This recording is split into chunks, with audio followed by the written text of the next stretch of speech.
teaching anatomy for non-medical students. Heartily welcome Professor VACLAV KVITEK, head of the Department of Anatomy at the Faculty of Physical Education, Charles University from Czech Republic. Hello, thank you for welcoming me and thank you for inviting me at all. So I will try now to put there my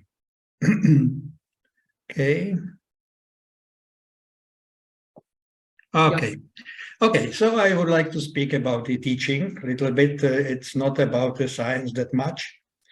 Well, so as I'm here for the Faculty of the Physical Education of the Czech Charles University, and especially from Faculty of Biomedical Engineering. And they do greet you, especially by Professor Navratil. Okay, so the anatomy,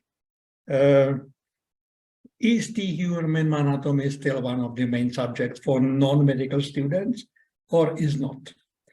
You know, we came from the same roots, more or less, Austro-Hungarian system of the schools, and then the Russian, or let's say Soviet system has been a little bit the same, so it means to memory anatomy.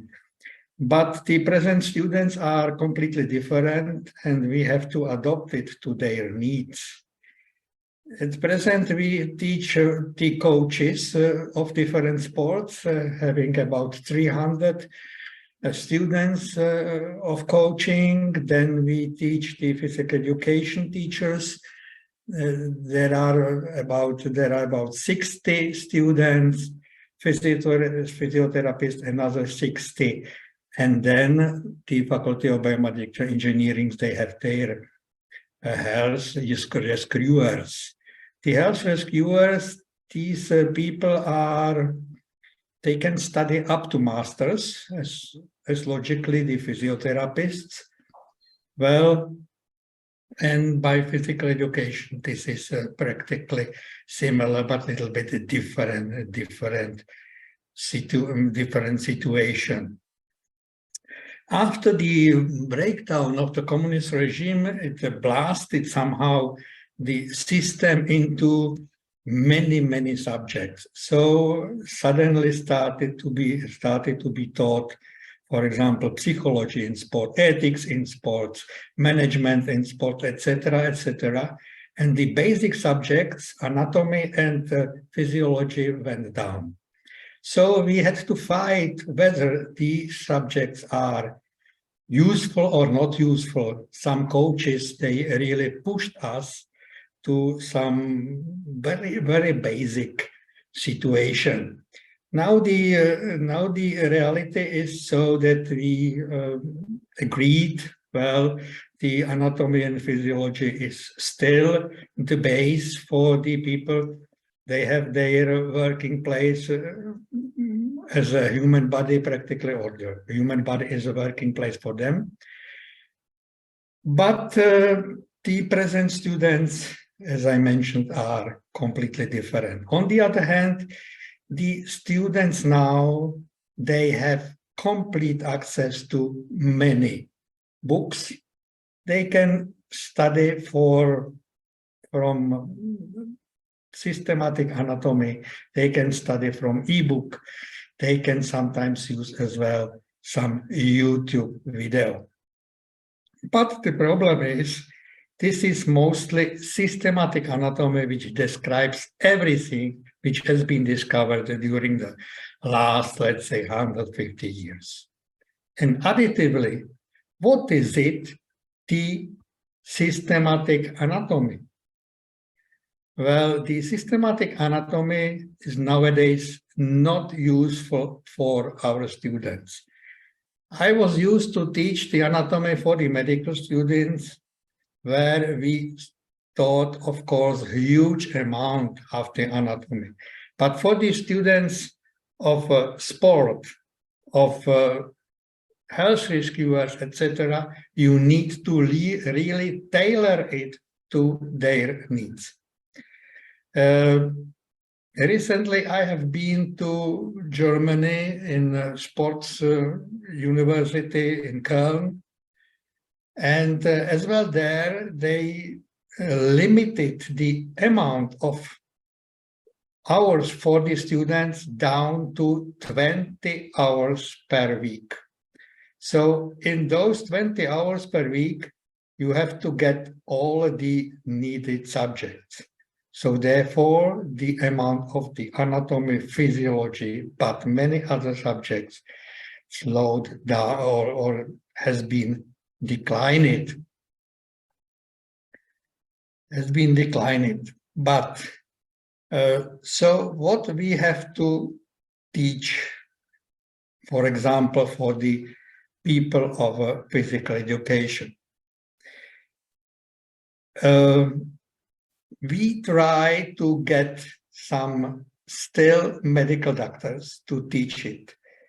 Why? Because the different kind of biologists, different kind of teachers, they do teach it absolutely plain. So it means they don't understand they don't understand the system. They are not able to explain the knee structures. They simply describe what is there in the systematic anatomy, and that's all. The students without leadership of experienced anatomy is completely lost. If they have to study, for example, the wrist, look at the wrist in the atlas or a systematic anatomy. There are many bones, there are many ligaments, but you need only few of them. So the biologists are not able to understand it.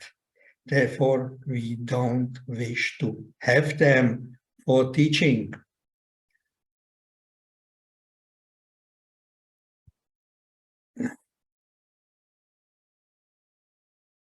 Classical anatomy has again the problem with what is it anatomy, where starts anatomy and where finishes anatomy. So anatomy finishes there, what is visible by the human eyes. The border between anatomy and histology is in one hand relatively sharp, on the other hand is not so perfectly visible. So therefore, the anatomy teachers, they have not much space for their research. So nobody wants to be anatomist unless he does histology, or embryology, or pathology, biomechanics, kinesiology, radiology, etc. Because in those subjects, he can really somehow make himself important. For the histology, embryology, pathology, etc., you need a lot of equipment, a completely different equipment than the really people teaching anatomies. And then additively, you need as well a team of well-paid scientists, which is not easy for us. Therefore, the anatomy itself is for the medical doctors not interesting, and the teaching is still taken by different natural scientists, biologists, biology teachers, etc. This is what I already mentioned. Well, so the reality in our situation, in our country, is now following. Except of some medical faculties where the teachers are, let's say, in our conditions, properly paid, there is everywhere lack of anatomy teachers.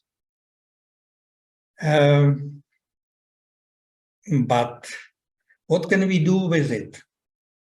So it means we have to hire for few hours the medical doctors, orthopedists, surgeons,